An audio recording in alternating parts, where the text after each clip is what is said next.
halkana waa telefishinka qaranka Jamhuuriyadda Soomaaliland saacadu waxay soo gaadhay xilliga aan soo gudbin jirnay war wixii dalka gudihiisa iyo dibadda naga soo gaadhay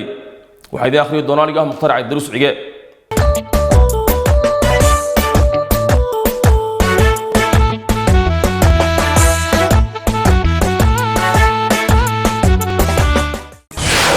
madaxweynaha Jamhuuriyadda Soomaaliland Mudane Muuse Biixi Cabdi ayaa saaka soo kormeeray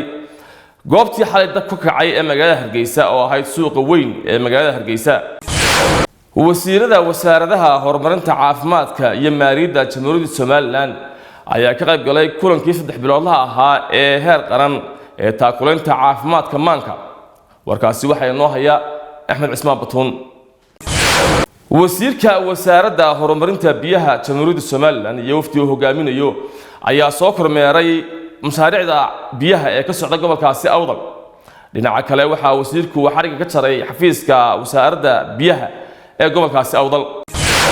telefishinka qaranka Jamhuuriyadda Soomaaliland ayaa warbixin inooga diyaariyay dabkii xalay ka kacay suuqa ugu weyn magaalada Hargeysa ee Waaheen warbixintaasina waxa inoo haya Khadar Quule maayarka caasimadda Hargeysa Mudane Cabdikariin Axmed Mooge ayaa ka hadlay xalay goobta uu dab ka bilaabmay ee bartamaha suuqa magaalada Hargeysa waxaanu ka warbixiyay qaabkii ay dawladda hoose uga howlgashay dabkii ka kacay suuqa ee Waaheen ee magaalada Hargeysa warkaasi waxa inoo haya Khadar Quule maamulka gobolka Saaxil ayaa ka hadlay dabka ka kacay suuqa weyn ee Waaheen ee magaalada Hargeysa Mukhtaar Cabdiraxmaan Maxamuud ayaa warbixin naga soo diray magaalada Berbera مسؤولين أي كمديهين برصاف قبل كهود وسير كحجانك عدالة جمهورية سوماليلاند ما يركض دقمة بالجبلة يحبنا كلا أيام مجال بالجبلة كيغا قلي مناسبة اللي قدها فري قلب عافمات أو أورر إسكا وحقوق بصح سو جارسية عشبتاك مجال بالجبلة محمد شعير وأحمد أيا وربحين كسود دري قبل كاسيهود برصافka gobolka Maroodijeex iyo mas'uuliyiin ka tirsan xukuumadda Jamhuuriyadda Soomaaliland ayaa soo kormeeray goobihii suuqa ee xalay dad ku kacay warkaasi waxa isna noo haya Khadar Quule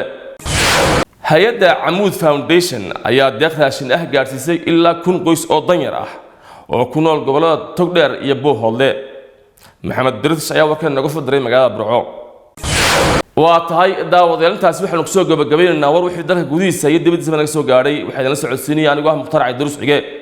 tan iyo intii war dambe isugu yimaano waxaan ku dhaafnaa aniga iyo akhyaarta kale ee iga qabatayba assalaamu calaykum waraxmatullaahi wabarakaatuh